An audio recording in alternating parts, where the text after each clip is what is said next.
It's still preparing.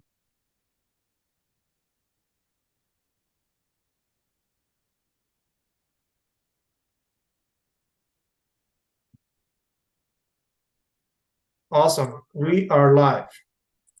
Larry, good evening. How are you doing, brother? Oh man, as usual, amazing man. Happy to be here with you this evening. How are you? I'm doing fantastic. Been busy and productive, which was most ideal and optimistic situation. I think that was very important that you didn't just say busy and also said productive.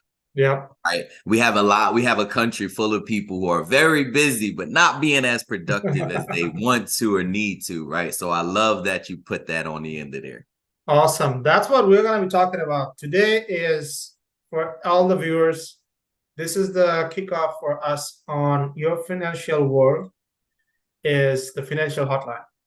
So in this series, we're going to be talking about a lot of types of financial steps, with what type of people you need in this world, and pretty much walk you through the entire financial world and how you might be very successful in this world. And for that, I have my co-host Larry Paul. He's a wonderful guy from New Jersey. I'll have Larry speak a little bit about his background, his expertise. Hey, Tusif, first and foremost, man, I appreciate you reaching out and asking, like, let's do, encouraging me to let's do this together. And we finally did it. And I think the world, not just us, we're going to benefit from this because people need to hear this perspective.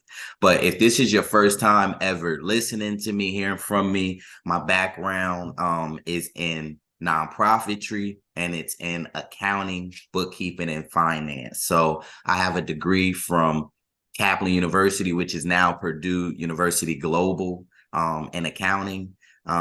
Once I went to school for accounting, I learned, like a lot of people after you go and get a degree, that's not even what I went to school for. I actually wanted to learn how to do taxation accounting. So the fun part was actually going to H&R Block, learning how to pair the managerial accounting I learned and actually seeing how it goes hand in hand with taxation. So I got to see from a very good point of view how finances work. And then I got to work with different professionals who have different skills and got to see different amounts of money, which have led me into real estate, underwriting, all types of neat stuff dealing with numbers. If it's a spreadsheet, I'm interested in it. I love to use them to kind of save my time. When I'm not focused on numbers and doing things like that, we're in the community, we're helping people, right? I have a nonprofit called Culture Change, and at Culture Change, we teach financial literacy. We focus on park and street restorations, and we focus on community engagement because it's about doing things together. So my intention for this is to bring so many different types of people together and educate our community on how to do finances, not just our way, but so many different ways because there is so many different roads to success. So I'm Absolutely. Love excited. it. You already spoke about three different type of accounting.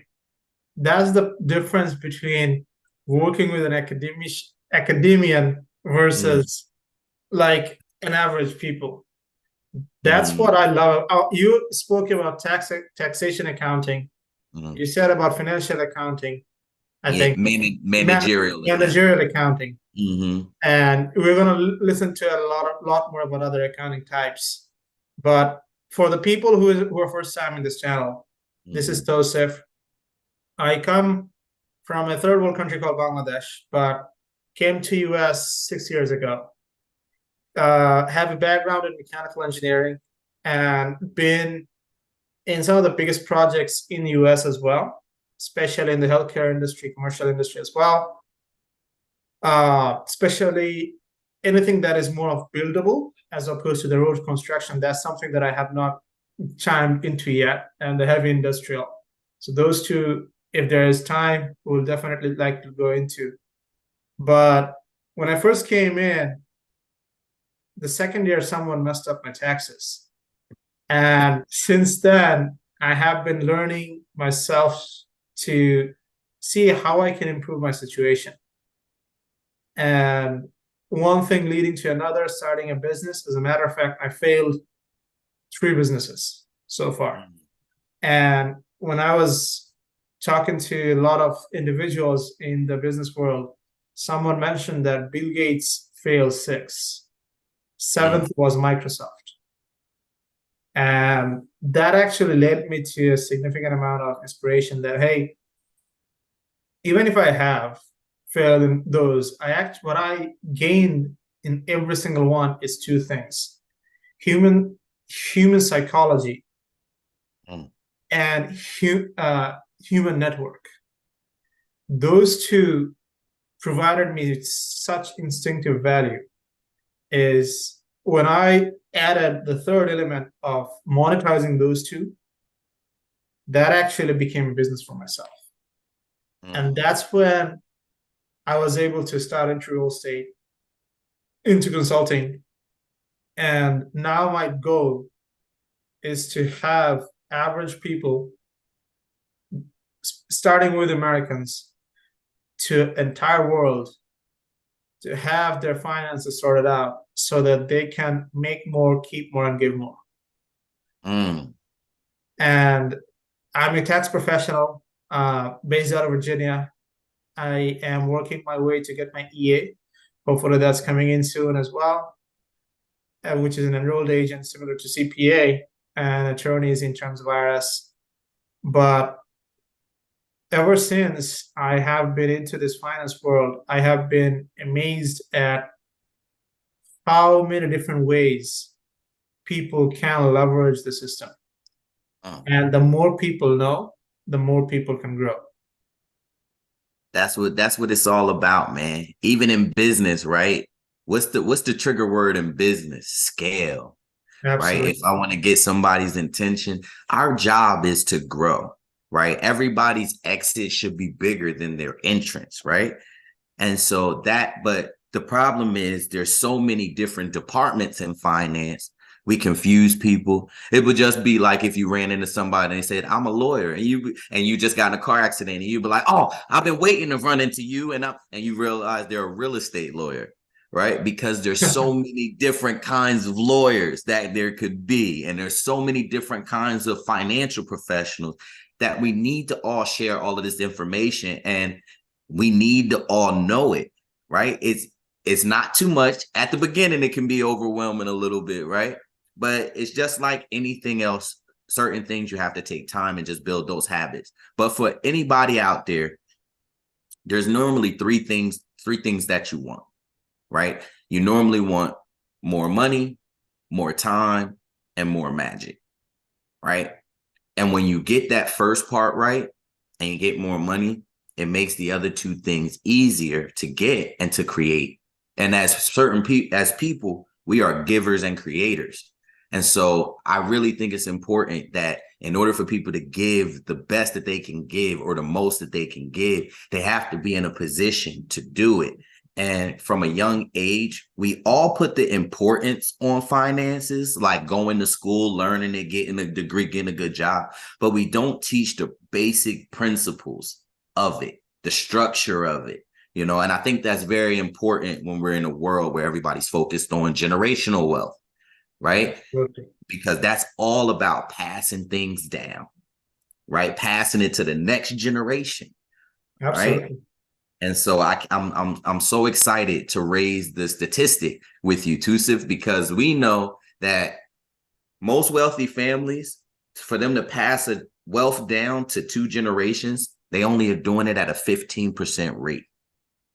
So most families aren't staying rich. And I want to make sure that when people get wealthy or get finances, they know exactly how to manage it, to maintain it, and to excel. So I'm excited, man. I can't wait to dive into some of the topics. I'm upset we don't have more time to talk because we know what we're going to talk about over these next couple weeks, but they don't know. And I'm so excited to share it with them. Because I know people are going to benefit from everything that we talk about, from our budget to our real estate. So the purpose of this entire series is going to be to raise awareness. That's going to be the basic thing. and raise awareness on certain specific things. We're going to touch from very basics, what most of us should have been taught in school. Some of us learned it in school, but didn't have enough emphasis on it. And 1% actually have been able to use it. And of course, it's common. Like as an engineer, I only have been using 2 courses of my entire engineering career to make money. But it doesn't mean that I actually don't needed the other one. Same thing in finances. You probably went to the school to go learn a lot of things. But in life, in reality, you only need one marketable thing, one leverageable, scalable thing, as Larry just mentioned, scale. One thing to scale, that one leverage is going to boost everything in your life. All we need to do is find that one thing. And of course, it can be different for individuals. But our job here is to raise enough awareness and even help people potentially. Like, if you want to work with us, I'm going to drop a link for both calendars of myself and Larry to touch base with us, understand what we might be able to help out with. And even if we cannot personally help, see if our network can. Our focus is not only to discuss about elements. Our focus is build an economy. 10 years from now, we're going to look back at, and we're going to see that, hey, we just probably changed the course of the economy of US and even possibly the world as well. So with that, let's dive into some of the basics. All right. So Larry, tell me about, so say for example, I'm pretty much the dummy guy. And Larry being one of the key elements in our lives as a business consultant. And Larry has been in business for multiple years as well. So if you don't follow Larry, make sure to do so on his socials as well. And think if you have any questions, feel free to ask as well. I'm going to be the dumb guy to also ask Larry to bother him. So stating from that, Larry, so say for example, I am just an 18-year-old guy. And I have been out on my own in US, have no idea, probably thinking about going to the student loan debt route and maybe paying myself through $10, $15, $20 an hour job. What is the first thing I need to know about finances? The first place I think kids and adults should start at is a budget, right? For most kids, their budget should start out with their parents paying them allowance. And the reason why I think that's the foundation of everything is because once we always spend our money before we get it. As people, we have ideas and thoughts we want to do and things we want to buy before we earn the money we have and we know we're going to spend it. What a budget does is it makes you stay on target with the most important thought you have in that time period on what you need to pay for. Sometimes that could be a present because we're close to Christmas and that's what we're prioritizing. Sometimes that could be a night out because it's an anniversary or whatever the case may be. But sometimes it's just an investment in your business that's the most important at the time. And so all profits have to stay there, right? Or you just have to save up this money. Let's say I'm a kid at 18, I'm probably saving for a car, right? And so I think all kids need to learn a skill. And so I'm comfortable with kids working hourly jobs early in life, especially 15, 16, 17, 18, really until 25. I'm very comfortable with people exchanging their time for money because they should be in a learning environment, right? You're not really there to make the most money in the company at 18. You're really there, like you said earlier, it only takes one thing. You're there to find out what in these departments, what in this area could I do for 10 years because I love it. I really enjoy it. And that your job as a kid is truly to choose that one thing. And I believe that time period is between 14 and 25. Awesome. That is the time period where people should be focused on what's the one thing they enjoy, and then focus on that.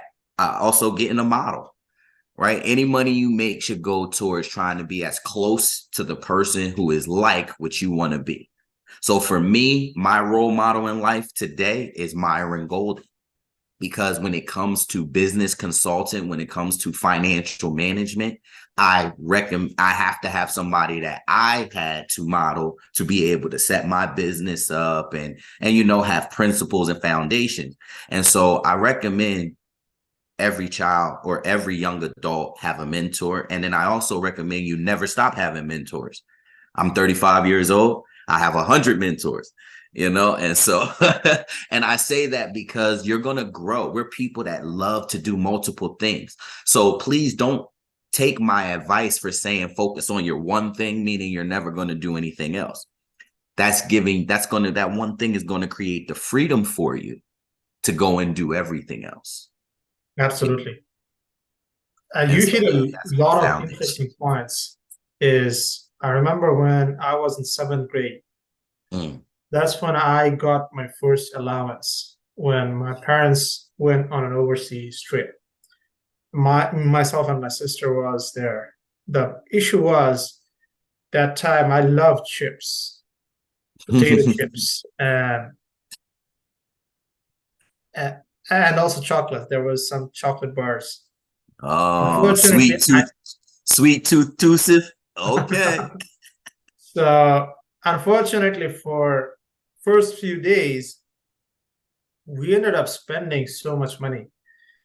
Like I Mm. was eating chips without any of home food. I was eating chips and chocolates like crazy. All of a sudden, I was like, "Yo, we need to understand. We need to go at least 20 more days up until my parents come back." So that's when I first realized the purpose and the necessity of budgeting. And that's, I feel like, one of the very important things that we teach our children early on, that, hey, understand when you have the authority of money, you need to be able to appreciate it and leverage it and also use it properly. As you just mentioned, it's not going to be that you're going to be stingy or you're going to be living miserable. It's just a matter of prioritizing and delayed gratification. Those two things are some of the things that I personally had to learn. Now let's go into what you just mentioned is someone needs to be trading time for money. Okay, so now I'm unfortunately realizing that, hey, I'm already late. I'm already past 25. What should I Okay. do now? So I would tell you these steps are not age bound, right? The prerequisite to wisdom is we start off not knowing anything. We're fools. Okay. The money is just to sustain yourself. You're not really working for the money. And so when I say it per hour, that's just so you are getting something. You're working for the knowledge of a skill, right? So for me, when I was younger, the first thing I wanted to know how to, just to give a background on me, my mother passed when I was 22 years old. And so I did not graduate when I first went to college at 18. I actually left and came back home for a few different reasons, right? And so when I was so the skill that I had to go in and learn was selling. Okay. I needed to learn how people worked. I needed to learn. And so if somebody was 25 or older and they asked me, where should I get started at? I would tell them you should probably go somewhere like a car dealership, a cell phone store, somewhere where you're selling a product, or even a real estate agent, right? Somewhere where you're going to sell an item and learn personable soft skills, because that's what selling teaches you. And no matter where you want to go in business, you have to have good soft skills. But it takes time to learn how to work with the different personalities you're going to run into in the workplace, right? Absolutely. And so Yeah, that's why I think a high traffic sales environment is a great environment, because you can run into between 100 and 1,000 people a week. and kind of start to build a Rolodex of how to interact with certain people, right? And then Absolutely. the best part about sales is you're going to be introduced to books as you become a salesman, as you become the one to get better. And the best thing, I think this was the turning point in my life, was when I was 25 years old and I was making a pretty decent living at AT&T. I've been selling cell phones for about 3-4 years now. I was a manager at Metro PCS, and I was really good at what I did. And one of my managers, his name was Jay Grady. And Jay said, Larry, you are so talented. You need to start honing your skills. Have you ever heard of Think and Grow Rich? And I said, what is that? And he was like, that's a book. It was written by Napoleon Hill in 1931, but the philosophy still applied today. I Absolutely. said, that day I bought Think and Grow Rich on my Kindle, because I had a Kindle hooked up on my Android. And so I went and bought Think and Grow Rich, and I learned how to strategize. I learned how to keep records, right? How to track myself and others. I learned you have to give people freedom to make change, right? One of the biggest stories that stuck with me in Think and Grow Rich, and it hits me so much now because I'm a parent to a 3-year-old, right? But there's a story where in Think and Grow Rich, he talks about, let's say you're a dad in a room painting, right? And your kid who's 5 years old runs in and grabs the paintbrush. As a father, what's the first thing that goes through your mind? Is it to wait, don't mess up the paint, don't get this over? Because for 99.9% of dads, that's their first thought, right? But what if that 5-year-old is Michelangelo or Picasso, and that was about to be his first introduction to his skill, and you stifled it because you thought he was going to do something bad? And that was my foray into positive thinking creates perception. And it was into understanding, let things play out sometimes, because you can learn so much instead of trying to control the outcome. And Man, you so, brought I up mean, so many things here. So here's the first thing in my life coming from an engineering background. The mm, moment I heard someone selling, I was like, yeah, but then realized that as an engineer, I'm actually selling my time. mm, The most precious thing I'm actually doing is my time. that's it. But the thing is, when I first came in the job market, the first few interviews were really bad. Let's face it. Mm, But what ended up happening is I needed to realize that what happened. Why did I not get it? Then I realized that I come from a perception where I already know how to solve a problem. So people should be coming to me solve their problems. But mm, it does not always work like that. no. I need to be selling myself enough in a way that they understand my worth. They have enough trust in me to trust their problems to me. Otherwise, doesn't matter how complex simulation I can do. Doesn't if if it's not solving any problems or making any money, then none of them are going to pay me. So that's what I started thinking, and now I have turned into a situation where if I'm applying for a proper job, and if I want to get that job in an interview, the confidence level shifts. I would say 90% of the cases, I know I will be getting an offer. As a matter of fact, a better offer where I'm at now. So that perception actually changed my life's trajectory that, hey, you need to be understanding human psychology. And one of the interesting things Grant Cardone says is, who has got my money? So money itself is nothing. It's just a media, but you need to be knowing how to take it from someone else's pocket to your pocket. That's what Grant Cardone says. Mm. That's so interesting for me was I ended up in a situation that how do I do that? I thought about it when I first time I heard about that. And the only or the best way was the fundamental of it was sales, as you mentioned. And Absolutely. some of the great things you brought up is learning to read, learning to record keep, especially anyone, even from 18, or doesn't matter what age you are.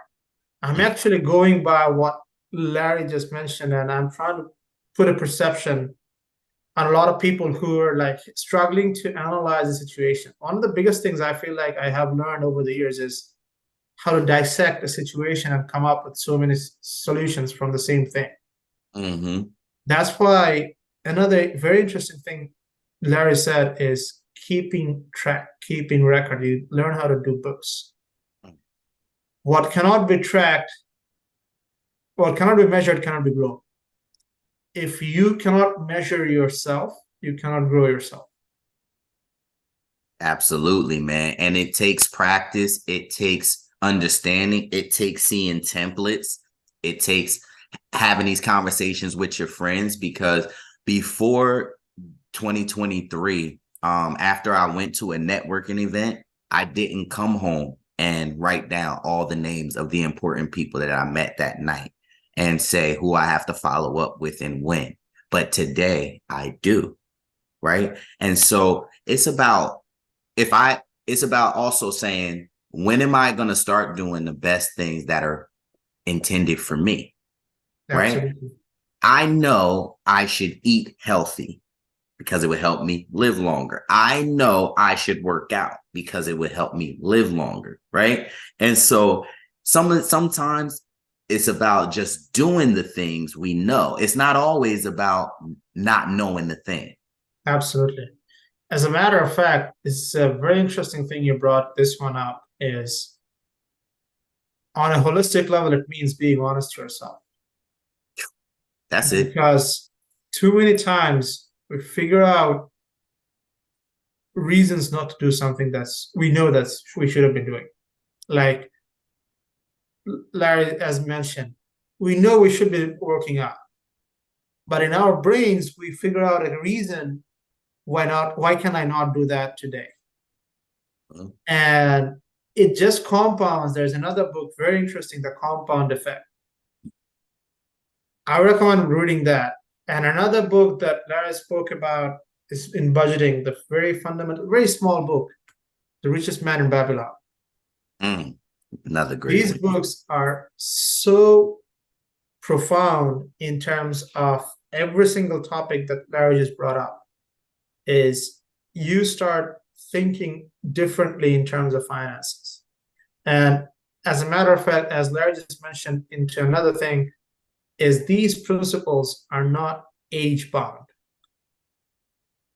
Had KFC's owner thought that he's too old at 69, I think, 69 or 74, we would Six. not. Yep, definitely in his 60s. He's more than his 60. He was about to commit suicide. And that's when he came up with the idea of KFC. So if you think that you're too old or too young, think again. You might be having the next big brand, but we just need Abs- to understand ourselves. Absolutely. And then also, we all have it. Everybody has some creative juice, some creative, but you said it earlier, is confidence, right? Confidence is the difference between somebody launching the business that takes off and changes their life forever and somebody saying, I'll do it tomorrow and never get into it, right? And Absolutely. so it's it what I like to do is give people the steps because we know what we do, but it's time to overcome it, right? So Absolutely. how do you change habits, right? And there's a few different ways to change habits, but the things that I like to do is, number one, only create habits that I really want. Number one, do not create a habit because you think it's virtuous and somebody else put that thought in your mind. if you do not go to church and you say, I want to get closer with God, do not say, I'm going to go to church all the time, because you don't enjoy that. Why don't you start off with saying, I'm going to read a verse of the Bible every morning, right? Because now that doesn't put you in that place that you've been blocking, but you can still move towards that goal, There is a right? very profound book I read recently. It's called Atomic Habits, Mm, where it talks about 1% change. And the aspect in any realm, whether it's spirituality or finance or self-development, mm, every individual aspect of it, whether you're Muslim, non-Muslim, Christian, Jewish, whatever you are, whether you're going to church, masjid, synagogue, mandir, wherever you're going, that 1% change in your life is going to trigger where you're going to be in 5 years, 10 years. All of us are lagging products of our previous actions. man, Because what we are today is what we did last year. If we had done something last year wrong, our situation is not where we want to be.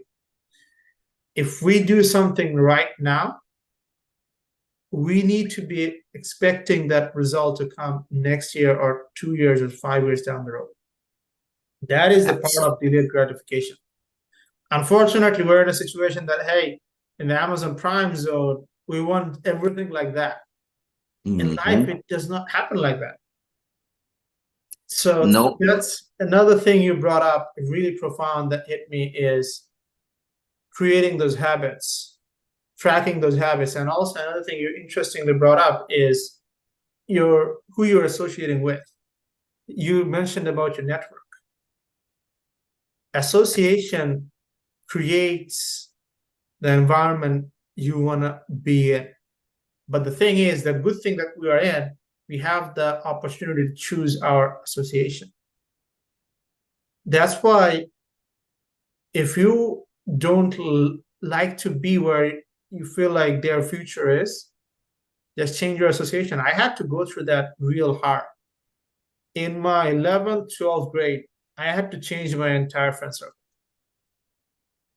As people, we bond with the people who go through experiences similar to ours, That's right? right. So I grew up making friends with people who live near me, right? I didn't get to go around and choose all my friends, we all just happen to live around each other, right?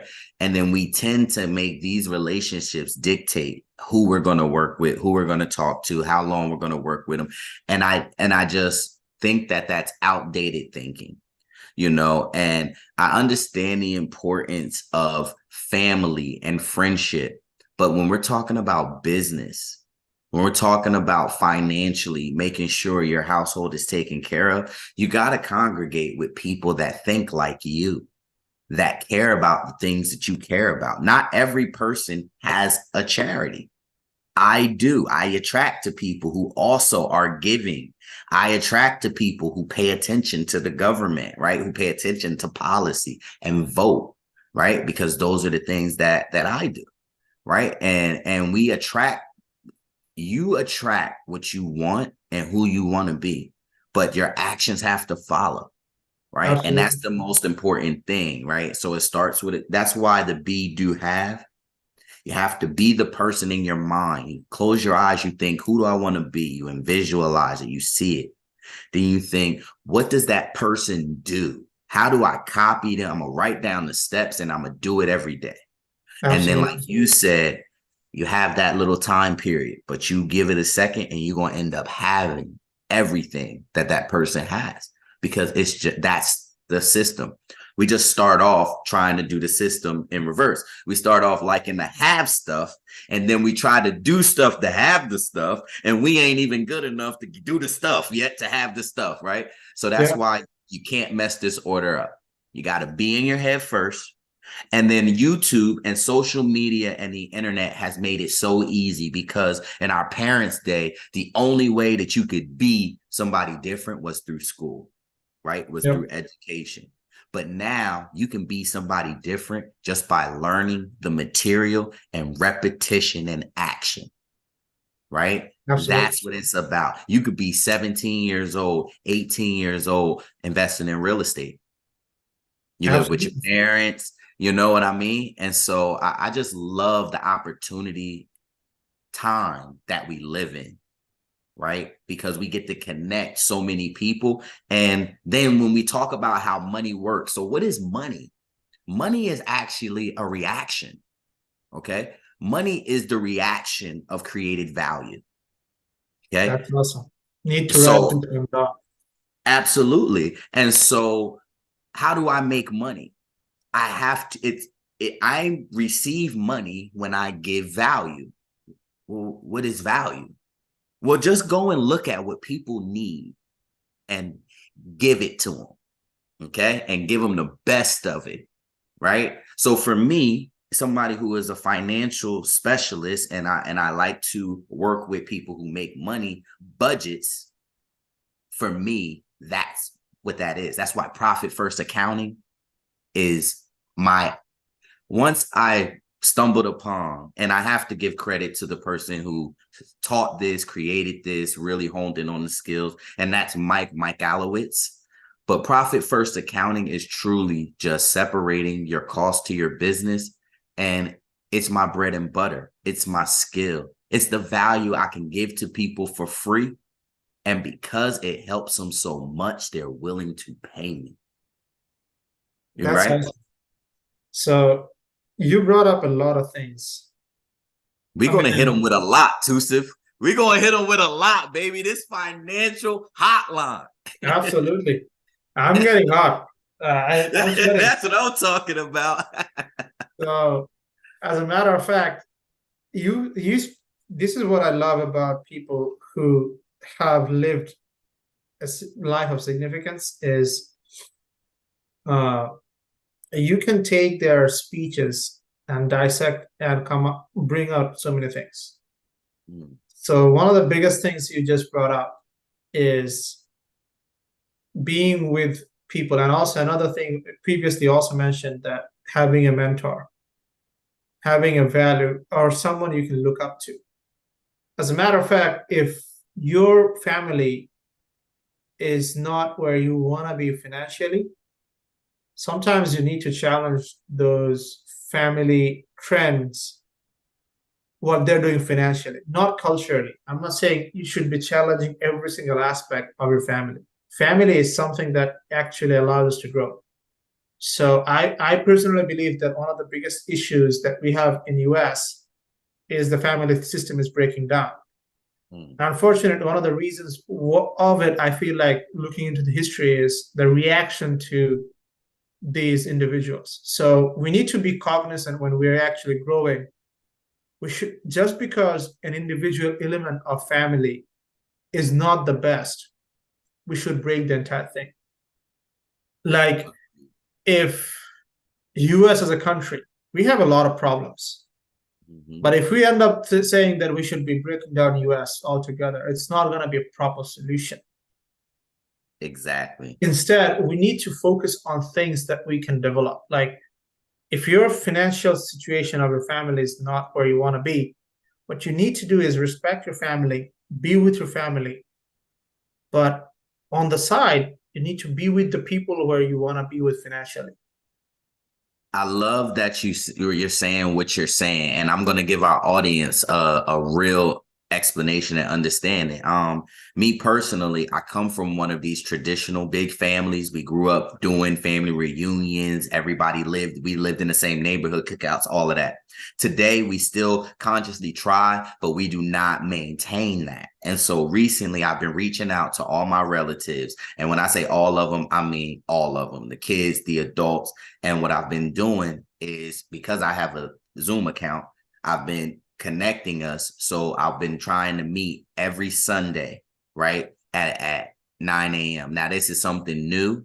And when you're creating new things, it's about consistency. So I do not expect every one of my family members to show up every week. But the fact that I've spoken to them, they support me to creating this because they know we needed it. And it creates just awareness, right? That Absolutely. people care. And so you are not going to fix a family of 300 in one day or one summer at one event, right? It's Yep. going to, just like a business, it takes structure and it takes consistency, right? And I think, even when I think this is so important with structure, because when I look at it in history, I can point back to, times for even Black empowerment when Martin Luther King died, right? We were in the middle of a civil rights movement. And when that happened, our power and our movement died down. Why? Because we did not have structure. We did not know, if that were to happen, who is going to be the leader of that fight then, right? So then you have new people come out and try to step up and help out, but they didn't have that same oomph, because we did not build that predecessor, that next step behind him well enough. And we can take that principle to family finances. We can take it to business. If you want your business to go further than you, or you want your family to go further than you have to set up structure. So if something were to happen to you, you get sick, you get hurt, your family could continue that structure. Or Absolutely. That's called legacy. That's it, man. That's it. Think When I about it hear for a second. generational wealth, that's what I think, legacy. We are going to be talking so much about generational wealth, how you can potentially protect your wealth, how you can grow it, and even pass on to your future generations in a very efficient way. As a matter of fact, one of the most influential in the families in the world now are Rockefellers. Think That's about the it. Walton family. Think about the Vanderbilt family. The So each Vanderbilts. individual, so when you, the difference between the Rockefellers and the Vanderbilts was they followed what Vanderbilt said before dying. So on deathbed, Vanderbilt told his son is keep the money together. That is so powerful. So that even what happened is the moment that son died in two generations, what happened is everyone was trying to grab his portion. But as opposed to what Rockefellers did, they kept everything together, but they were able to be participating into it. So no one messed up the primary source, but everyone was benefiting from it. But the benefits were coming to that source again. This is so powerful, especially in family structures. Is I know we are unfortunately where we have so much greed and all those kind of personal problems, we end up focusing on breaking a family. But I was talking, one of my business coaches was mentioning that I was talking to him that, hey, I don't think doing business in family is a great idea. He asked me a question, why do you think like that? He said, because I don't think they can do the exact same thing I can do. And they mess it up many other times. He said very profound something that's true, but the opposite is also true. If you cannot keep them together, okay, you're not going to be leaving a legacy. But if you can keep them together, you're going to be leaving a legacy that's going to be outliving and outpacing the entirety of you. Absolutely. That was so powerful for me. And as I'm listening to you, know what principle family is supposed to teach early in life? You gotta love me just because. That's what family starts to teach you early in life. You gotta love me just because. Absolutely. And because of the word family, we forget that that's supposed to be something that is supposed to transcend past that. Right. Yep. So family is something I can grow. It's like my unit, right? So I can go to work, I can go out to a party, or I can do anything, and I can recruit people into my family the exact same way I could do in my business. Absolutely. I don't think the two things should be exclusive. Absolutely. So I think because money is so important to the way people survive, when I make money, they think people around me are supposed to make money. But that's not when they're going to make money. They're going to make money when they figure out what value they give to the world. And, Absolutely. and then once you choose that value, you have to have the confidence to share it with the world. Right. Absolutely. And that is the part that most people get stuck on. And why I started my wealth and confidence coaching is because so many people have the talents and skills to be great today, right now. They don't have the confidence to share it with the world. And that is a sad but amazing thing, because it means we don't have to do as much work as we think to fix it, right? Yep. It also means we don't have to worry about people so much, because they're going to get it if they watch a successful model and copy, which could be you, right? Just making money around people is helpful to people, because then Absolutely. they'll get to see how, right? And it's because there's so many different ways, you know? And so I think we need to take a deep breath, and society as a whole needs to give society some grace. Okay. Absolutely.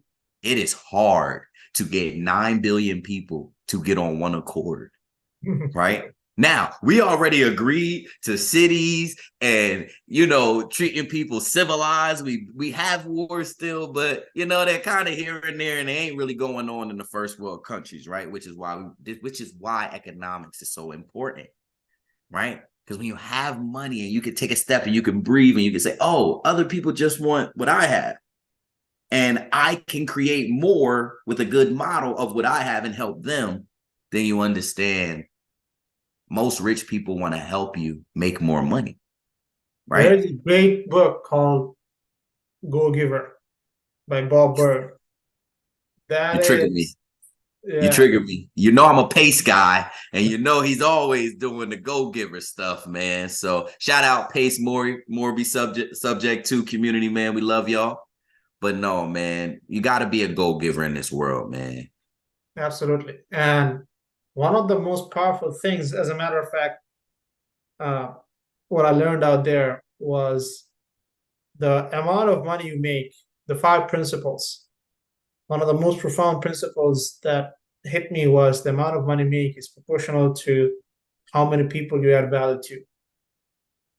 So, stating that, I know we're getting towards the end of our show today. Let me ask you this.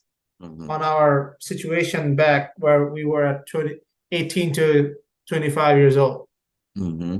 what are the individuals you would want to in your phone book or speed dial if you were to get into this, educated about finances at the Wow. beginning of your life?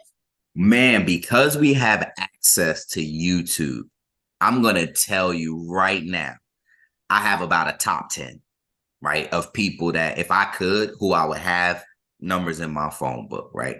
Alex Hormozy.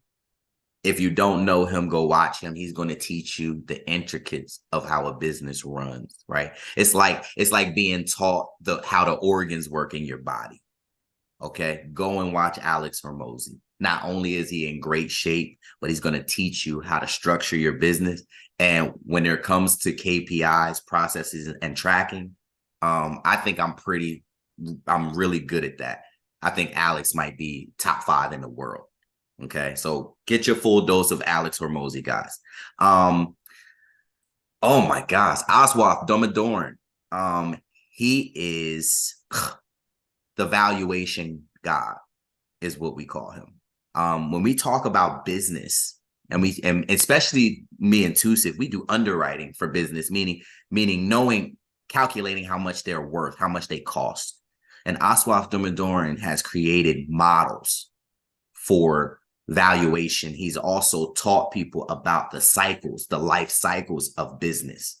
So you can understand where to position your business at based on how old it is, right? Based on what exit you want.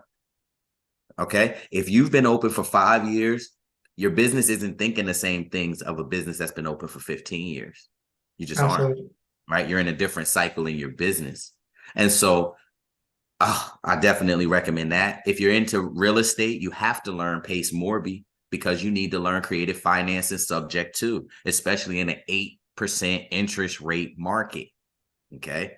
And for investors, you already know why that's important. And for people that don't, scour YouTube, find people like Pace Morby, like Jerry Norton, and engulf their information, consume their information. Okay. Oh my gosh, man. I have so many people I listen to. I told you guys earlier, Myron Golden. If I had just one number I could have in my phone, Myron Golden is the number I would want, because what he teaches, you can start from zero. And once you know it, you can always come back. Like it's, you want to learn from people who teach an infinite sense system, and we talked to Sif about infinite banking, and our job is sustainability. Our job is to create something not just for one time, but for continued consumption. And when you understand how money works and how value is constantly created, because we are the value, we are the wisdom, we are the asset. Yeah. Oh, that means we can make infinite amount of money. And Yeah. then we learn the law of polarity, which means everything has two sides.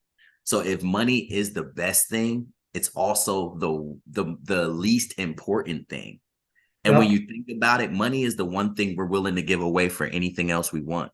So we really don't care about it, right? We just care about all the other things we want that it could get. It's the happy medium.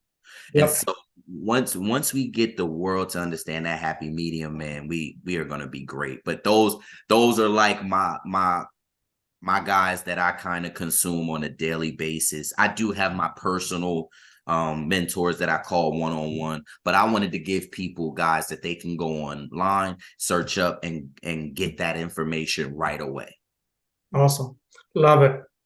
In terms of profession, what type of financial profession you would want people to network with at the beginning of their life? The best profession, honestly, I'm being biased here, okay? But I do think accounting is the best profession to understand, because because GAAP principles is universal, okay? Yep. So every business has to operate that way. Once I understood and learned GAAP principles, now I know how every business has to report. It doesn't change. Now they can change categories and classifications they make in their business, right? But it's but so much they can hide from us, right? And that's why when I was a kid, I always wanted to be a cop. And I never thought when I became an accountant, I could be a cop. But then you start thinking about all the things accountants do. And you have taxation accountants, you have managerial, you have forensic and bookkeeper and auditors. Auditors and forensic accountants are police officers. They are after you to make sure you're doing what you're supposed to do and do it right, right? And so I'm also open to that, because every business needs one. And so if you go into accounting and you run into somebody who's an entrepreneur, guess what? That's a client. Absolutely. You know what I mean? You run into somebody that's a multi-billion-dollar business. Guess what? That's a client. Absolutely. Right. And so any business that's out there, I run into nail salons, real estate companies, restaurants I've accounted for, I consult for right now. I even have one client that has 3 different businesses. That's what awesome. I mean? And so when you learn a universal principle, and accounting isn't the only one, right? We have it in marketing. Once you learn marketing and you understand the psychology of how people consume pictures, words, and information, you can do that with any business, right? And Absolutely. so it was just me. For me, I would tell you accounting is the way to go. And if somebody said, give me a subsection, accounting is too broad, bookkeeping, learn where the money is going and what the financial statements say. Because as a business owner, we all want to get money, right? We want to get investors, we want to get loans, and those financial statements are going to directly get that stuff to you. So Okay. that's where I would go. Awesome. Hold Here's on. one Before we thing. go past that real quick, Tusif, because you are a professional and you're doing this hosting thing amazing. But I would like to ask you that same question really fast. If you had to add or had to guide somebody, right, into a financial profession, where would you guide? That's a great question.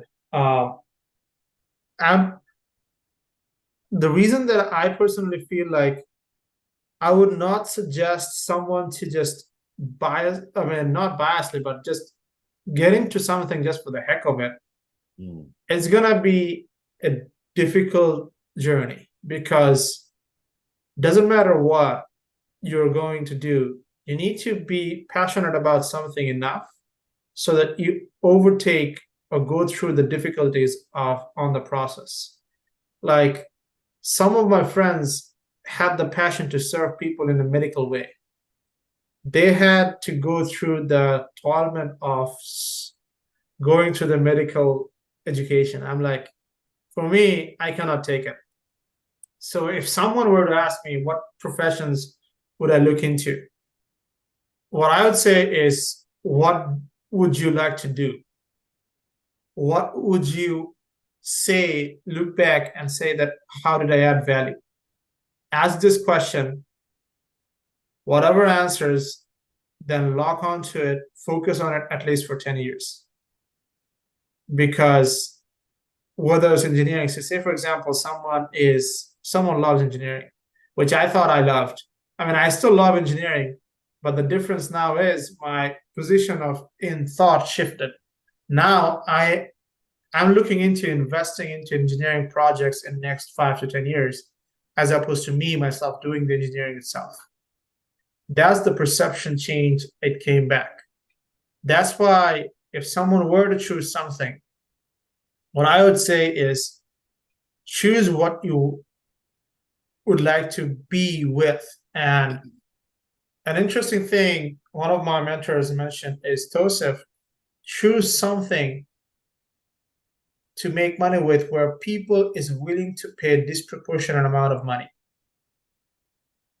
What it means is, say for example, in case of any of the big high ticket mindset coaching, people who are there are willing to pay that much because they bring such network and value.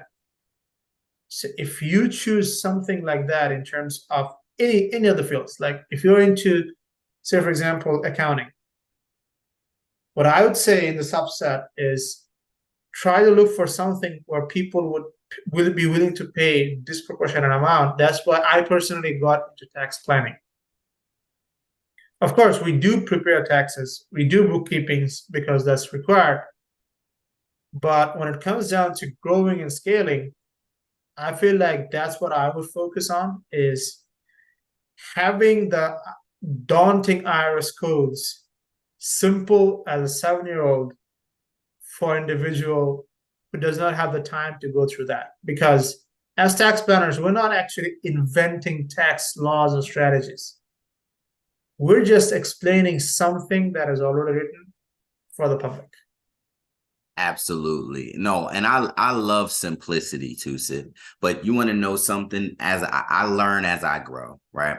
And leadership, the top of the top, they normally get paid to make decisions. Yes. Which means the hardest thing for people who are growing to do is make decisions. And so what I learned is when you tell people the generic, do what you love, sometimes they struggle because they love 20 different things. But what I like to do is give people direction, because also it's a process to figure out what you love to do. Absolutely. And part of figuring out what you love to do is going through that tough part that you talked about and going through with it. Because if you don't love to do it, guess what you're going to do? Quit. Absolutely. Guess what? I've had jobs that I quit. It wasn't for me. right? I had to go through, I had to keep checking. I was a foster parent, my most favorite job. But guess what? I wasn't having as much impact as I wanted to have there. It was great financially. And a lot of people ask me, why did I leave? And honestly, I can always go back because I was great at what I did, right? But there's a point where when you want to become more, you have to focus on the main thing that can help bring value to people. And although I was helping children who had behaviors, what I realized is the root of their behaviors came from their parents either not being there or being in poverty. Yep. So the best way that I could help the children that were coming into my program on a mass scale was teaching financial literacy to the community on a mass scale, right? Because then less likelihood of that, you know what I mean? But it's really about, it's so hard to find your passion. I like to send people running through action immediately. Like how you said, it's going to be hard. I skip that in my statements now. The reason being is because there's no profession it's not going to be hard in. There's Yep. no, it doesn't, yeah, most of us, we try to choose the easiest route. Guess what? Fun fact, none of them are easy. And so, you know, that part I leave out now because that's the part they have to learn. Yep. Right? And that's where they learn what they love by As a matter of conquering. fact, to bisect what you just said is the best thing, best profession or the best skill people can learn is to make decisions. That's it. That's the greatest skill of all. If you look in the Bible, the richest person was King Solomon. And King Solomon was wise. People came from far and wide to ask him questions and make decisions based on what they would do in their countries. And so literally, even in the days of, like I said, the Bible, where you had kings and kingdoms, a king main job in a kingdom was to make decisions.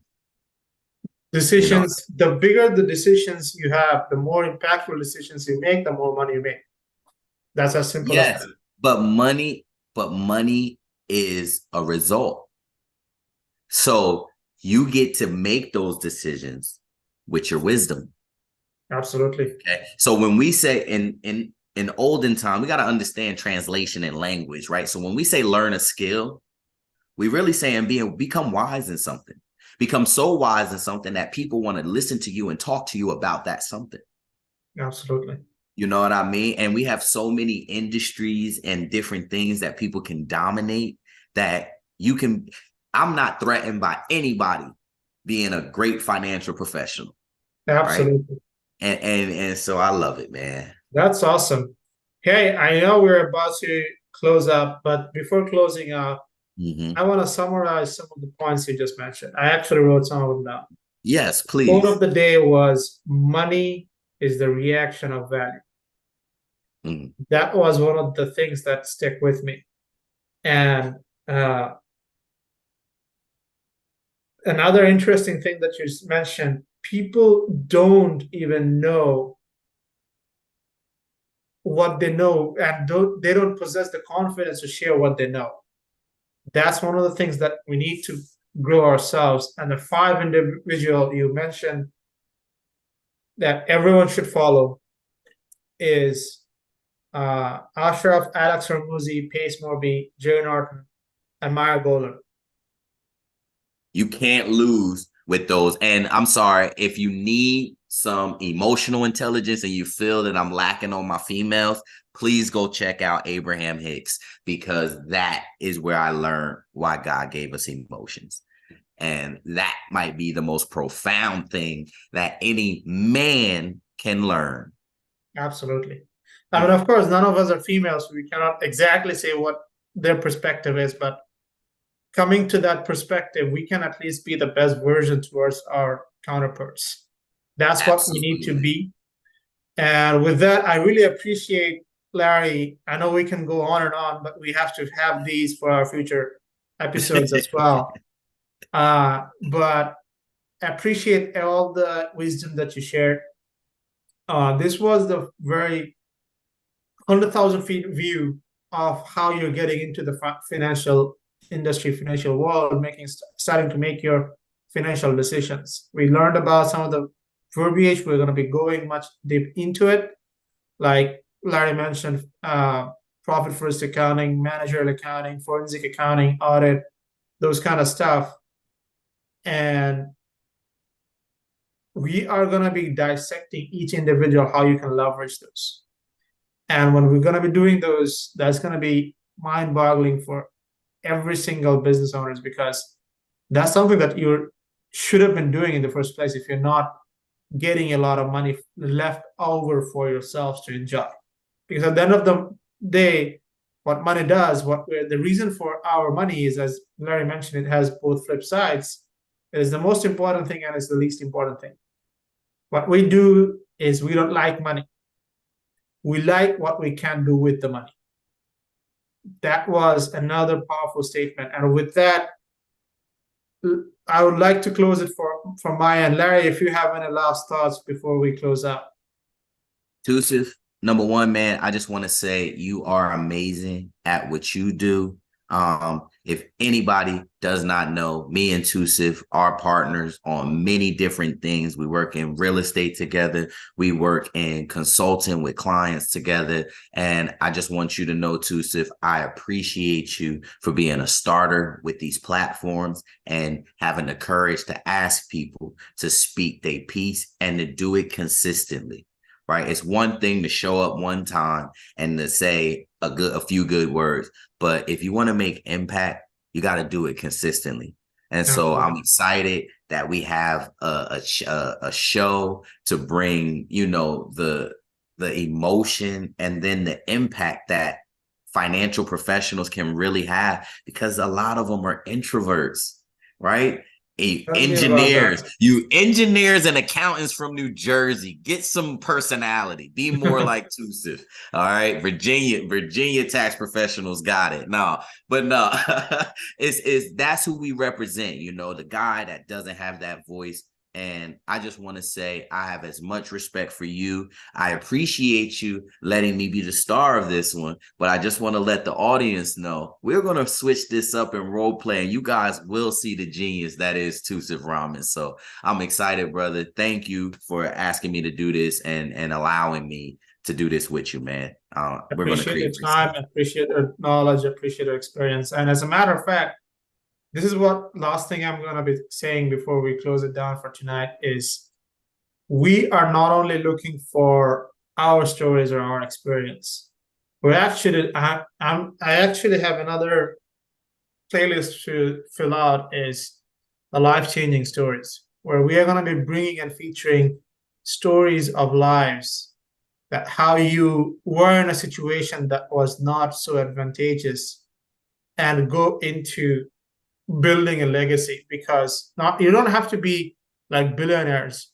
Even if you're making an impact that you overcame in your life, reach out to us, let's connect, and let's hear your story. Because what I want to do is create a legacy for our future generations that, hey, if you're feeling depressed or down, don't worry, you're not the first one.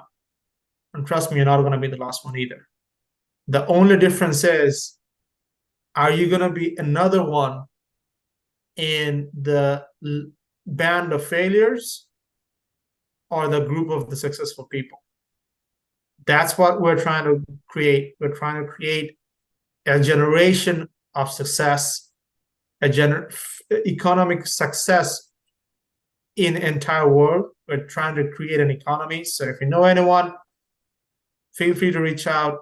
Let's have a conversation. And with that, I appreciate everyone's time. Have a wonderful rest of the night, and I appreciate Larry as well. Thank you very much. Tusif, you got to end what you're saying, man. Make more. Yes, let's make more, keep more, and give more. Peace. Yes.